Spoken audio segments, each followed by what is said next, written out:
Welcome back to the Deep Dive. Our mission today is pretty laser-focused on the last 24 hours of market intelligence.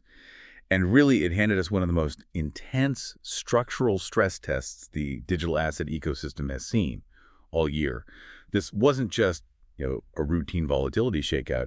We are talking about the market absorbing three massive system-level shocks all at once. It was absolutely a perfect storm scenario. If you look across the sources, you just see this convergence of, deep infrastructure fragility in the traditional finance world, coupled with these significant confirmed geopolitical cyber threats. And it all collided during a period of extremely thin holiday liquidity. Right. So the overarching narrative is clear. We wanted to see how Bitcoin, the champion of decentralized resilience, would perform when the centralized rails it relies on, when the very systems meant to stabilize the market just completely failed. And what a failure it was. I mean, we had the catastrophic cooling system meltdown at the CME data center. Unbelievable. It effectively halted global regulated futures trading. Then we saw a confirmed state-sponsored cyber attack on South Korean exchange infrastructure. And right in the middle of all that panic, the market was forced into this decisive test of the $91,000 Bitcoin support level. So it really raises the question, in the face of all this institutional chaos, did the decentralized asset actually prove its worth? Let's start with the core asset first. Bitcoin successfully reclaimed that $91,000 level almost immediately. And that's despite the thinned-out holiday liquidity in the short U.S. futures session. The sources are framing this as a successful defense, but what does this really aggressive V-shaped recovery truly signal to you? It signals institutional conviction, but we have to be precise. The recovery was, it was swift and it was decisive. If we step back, the correction we saw earlier in the week was pretty necessary. It successfully, fleshed out all the over-leveraged retail longs that had built up. Right, it cleared out the froth. Yeah, exactly. And that created a cleaner entry point.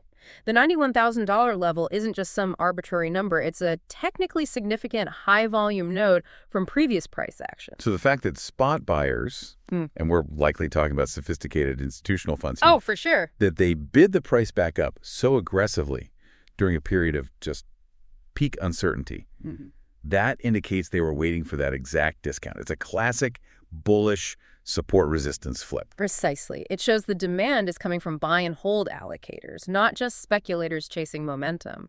They saw the volatility caused by the infrastructure failure, and they saw it as a buying opportunity. So the immediate key support level now is anchored right between 89, 787, and 90,000.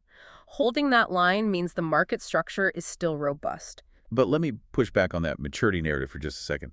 Is this genuine long-term conviction? Or were we just seeing institutional trading algorithms capitalizing on volatility that was artificially amplified by the thinnest trading session of the year?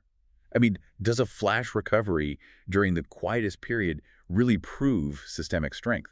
That's a crucial distinction. We can't ignore the liquidity factor. However, the depth of the bids, the ability to absorb that sharp selling pressure without just collapsing, that suggests more than just high-frequency trading automation. Sure. It suggests serious capital was waiting on the sidelines to deploy. And that demand was tested immediately by the collapse of, the single most important regulated venue, the CME. Okay, let's unpack the CME systemic failure. Sounds almost absurd. An entire global futures market grinding to a halt because a data center cooling system failed. It sounds absurd, but the implications are vast. The CME handles the regulated futures contracts for, everything. S&P 500, Bitcoin, Ether. For the institutional crypto world, the CME is kind of the adult in the room. It's where the regulated hedging happens, and it's the absolute backbone of the crucial basis trade. Okay, so for anyone listening who might not be in the futures market every day, how would you define that basis trade in simple terms?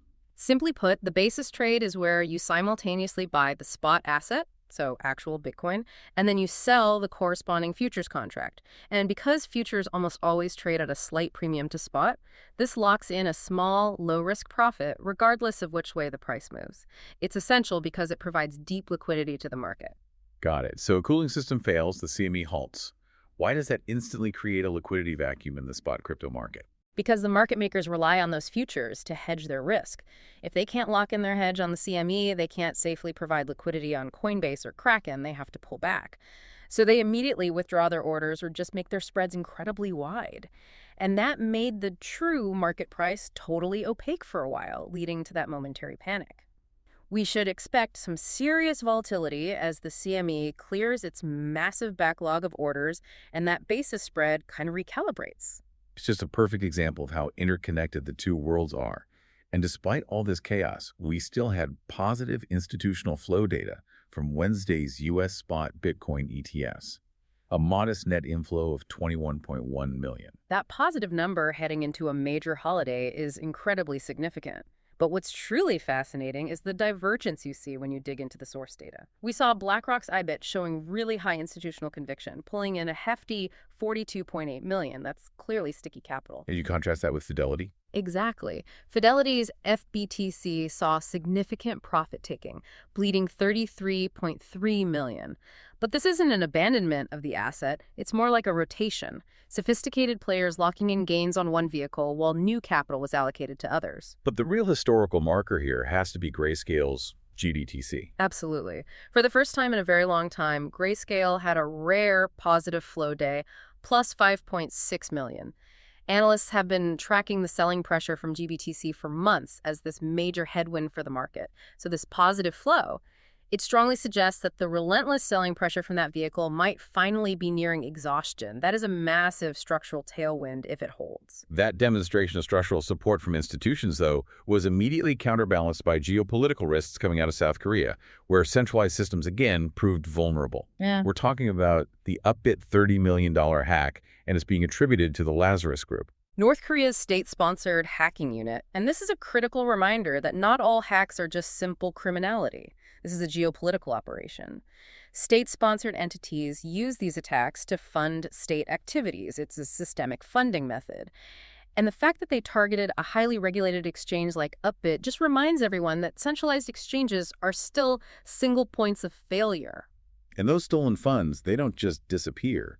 They enter the market and create actual measurable pressure. They do. The assets are currently being moved through various mixers, and while the ultimate destination is opaque, that movement translates into forced selling pressure on specific altcoins they stole, which is something smart traders are watching very closely. Speaking of regulatory environments, let's look at a key mining jurisdiction. Kazakhstan. They're establishing a national register of crypto wallets linked to criminal activity. This is a really significant move. It aligns Kazakhstan with Western anti-money laundering standards, particularly the FATF travel rule. The consequence here is something the sources are calling fungibility bifurcation. Fungibility bifurcation. Yeah. That sounds intensely academic. Put that into practical terms for us. Right, yeah. In practical terms, it just means we're creating two classes of Bitcoin. You'll have your standard Bitcoin, which could have a risky or unknown transaction history. And then you'll have this clean, KYC-compliant Bitcoin, mined compliantly in Kazakhstan, whitelisted by the state. We might soon start seeing a premium price being paid for that clean, virgin Bitcoin by major institutions simply because it cuts down their compliance risk. That focus on institutional compliance segues nicely into innovation. Let's look at the future of Bitcoin utility. Tether is moving ahead with plans to issue USDT on the RGB protocol, which has been accelerated by the launch of the Bitmask wallet. Architecturally, what is it that RGB enables that's so groundbreaking? This is maybe the most critical architectural shift for the ecosystem right now. For years, the argument against Bitcoin utility was its scalability. It was just this passive store of value. RGB changes this by implementing something called client-side validation. Client-side validation. What is that? It means the data for assets, like USDT, is never actually written onto the global Bitcoin base layer. It's kept off-chain.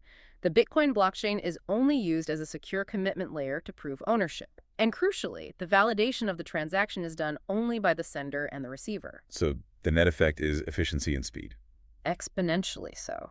This allows for instant, extremely low-cost USDT transfers over the Lightning Network without ever congesting the base layer. Yeah. This is the tech that finally makes the Lightning Network useful for more complex finance. It creates a true Bitcoin-native DeFi ecosystem that gets Bitcoin security without its scalability problems. It's a direct shot at competitors like Tron. Now, for two surprising pivots in the altcoin world. First, the Pi Network. Often dismissed, but they claim 60 million active miners. They just released a white paper declaring compliance with the EU's MiCA regulations. And this signals serious intent. Pi is leveraging its unique advantage. Its absolutely massive retail-heavy distribution. 60 million users is hard to ignore. By releasing a MiCA-compliant white paper, they are declaring that they intend to launch fully aligned with strict European regulations from day one. And why is that compliance signal so powerful? Because it dramatically reduces the regulatory uncertainty that plagues most other projects. For chains trying to attract users, Pi has already kind of solved the user acquisition problem. Their strategy seems to be to wait for the regulatory green light and then just deploy.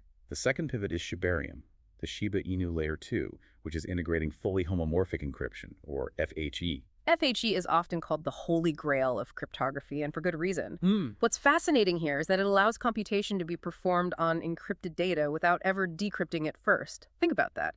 You can process sensitive financial transactions on a public blockchain, but the details remain completely private. So Shibarium is trying to use this cutting-edge privacy tech to shed its dogcoin image. Precisely. They're trying to position themselves as a serious infrastructure layer for privacy-preserving apps. Things like confidential DeFi. If FHE is successful, it drastically changes the utility proposition for L2s and attracts enterprise-grade developers who need that level of confidentiality. Shifting gears to the biggest competitive threat this cycle, the banking sector's sophisticated counterattack. Reports are confirming that major global banks like HSBC and JP Morgan are aggressively rolling out tokenized deposit systems. This is the first real, potent, and systemic threat to stablecoin hegemony to USDT and USDC, and we need to be really clear about the distinction here. Stablecoins are essentially bearer assets held outside the traditional banking system.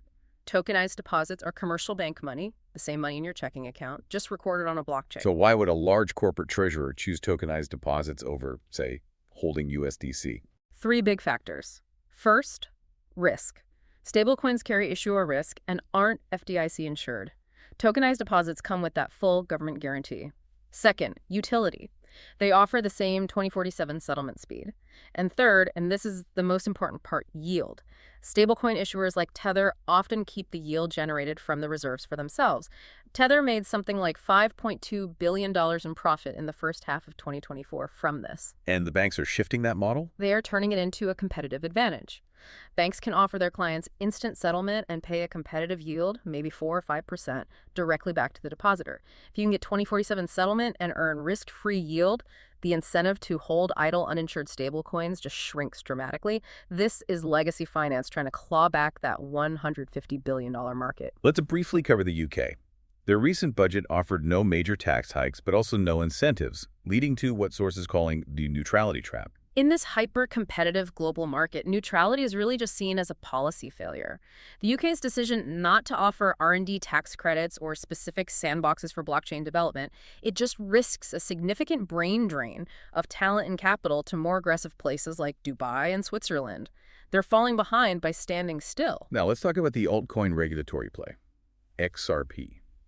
The price is up amidst this intense speculation about new ETF applications. This is an investment thesis centered entirely on what people are calling the Trump factor.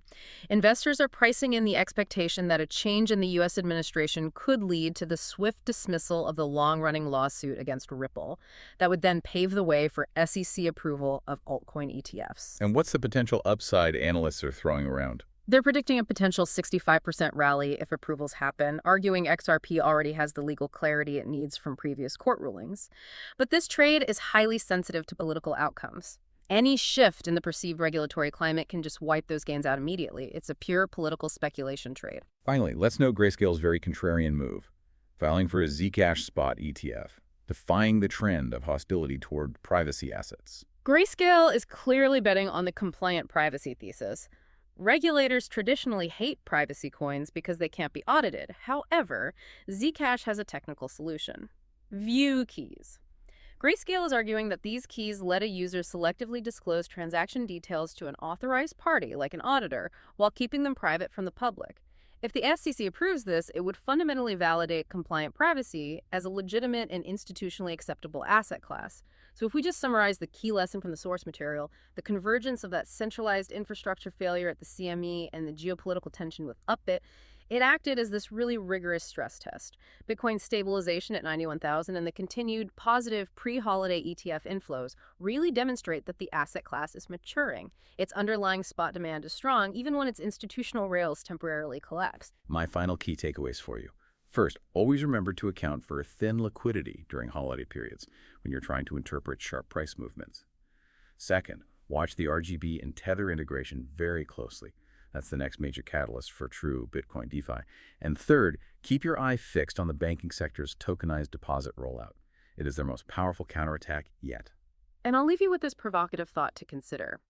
If fully homomorphic encryption can truly deliver confidential computation on-chain and enable that selective auditable disclosure, does that technical advance completely negate the regulatory argument against all privacy coins, including Zcash, regardless of which political party is in power? Does the tech itself solve the regulatory problem?